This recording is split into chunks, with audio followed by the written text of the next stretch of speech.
ត្រូវចាំថាមនុស្សដែលមានតម្លៃគឺមនុស្សដែលគេត្រូវការមនុស្សដែលមានតម្លៃគឺមនុស្សដែលគេត្រូវការអ្វីក៏ដោយឲ្យតែគេត្រូវការរមែងមានតម្លៃជាសំខាន់ទៅទៀតគឺរបស់ក្រមនុស្សមានទឹកចិត្តកម្ររស់ណាស់នៅក្នុងលោកថែមទាំងណានាក៏ត្រូវការមនុស្សដែលមានទឹកចិត្តដែរណាកូនក្នុងគ្រួសារក្នុងភូមិស្រុកទាំងក្នុងសង្គមជាតិសុទ្ធតែត្រូវការមនុស្សដែលមានទឹកចិត្តនេះណាស់ដូច្នេះកូនត្រូវតែជាមនុស្សមានទឹកចិត្តណាដែលធ្លាប់បានធ្វើល្អ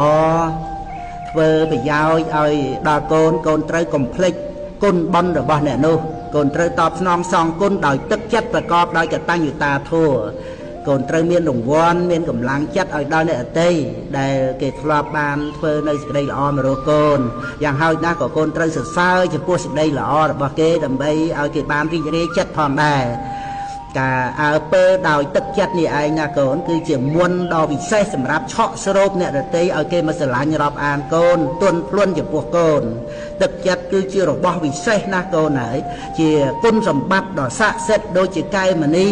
ដែលអាចធ្វើឲ្យមនុស្សមានរូបមិនស្អាតហ្នឹងទៅជារូបស្អាតបាន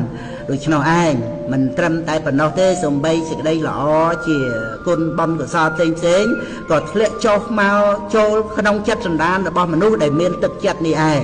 ទឹកចិត្តគឺជាសេរីសួស្តីនៃជីវិតណាកូនសម្លាញ់